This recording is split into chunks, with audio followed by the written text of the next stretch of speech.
Hello students, मैं doctor Indra कौशिश आज आपके साथ बात करूंगा हाइड्रोजन बॉन्ड। हाइड्रोजन बॉन्ड कब और कैसे बनता है। लेट्स सपोज कर लीजिए ये रहा हमारा हाइड्रोजन और ये इनिशियली जुड़ा हुआ है किसी एक एटम से जिसका नाम हमने दे दिया ए। अब अगर ए और एच के बीच में कोवैलेंट बॉन्ड है तभी हाइड्रोजन बॉन्ड बनेगा, लेकिन उसके लिए भी शर्त है। हाइड्रोजन कहता है कि जो ए होगा वो हाईली इलेक्ट्रोनेगेटिव हो, उसकी इलेक्ट्रोनेगेटिविटी 3 से ज्यादा हो। आपको याद होगा phone call to board ICSE paper है तो उसके अंदर मैंने ट्रिक दिया था आपको कि इलेक्ट्रोनेगेटिविटी फ्लोरीन की हम लेते हैं 4, ऑक्सीजन की 3.5, नाइट्रोजन की 3।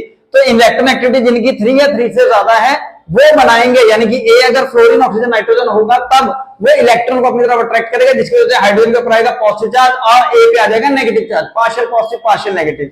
अब किसी किसी केस में कार्बन और क्लोरीन भी ऑर्गेनिक कंपाउंड्स के केस में हाइड्रोजन बॉन्ड बनाते हैं, इनके केस हम अलग देखेंगे। अब बात आता है कि हाइड्रोजन बॉन्ड बनाए किसके साथ भैया, बी के साथ। अब बी जो है वो भी इलेक्ट्रोनेगेटिव एटम होना चाहिए, उसका साइज स्मॉल होना चाहिए, उसके ऊपर लोन पेयर ऑफ इलेक्ट्रॉन हो या इलेक्ट्रोनेगेटिविटी की वजह से उसके ऊपर भी पार्शियल नेगेटिव चार्ज आ जाए, जिसकी वजह से अब अगर ये भी नेगेटिव चार्ज होगा ये पॉजिटिव, तो इनके बीच में एक फोर्स ऑफ अट्रैक्शन डेवलप होगी जिसको हमने नाम दे दिया है हाइड्रोजन बॉन्ड का। हाइड्रोजन बॉन्ड की वजह से उसकी सारी प्रॉपर्टीज जो है वो बेटर हो जाएंगी, बॉइलिंग पॉइंट बढ़ जाएगा, सॉल्युबिलिटी बढ़ जाएगी इनटू द वाटर। तो इस तरीके से आप देख सकते हैं हाइड्रोजन बॉन्ड बनेगा कैसे।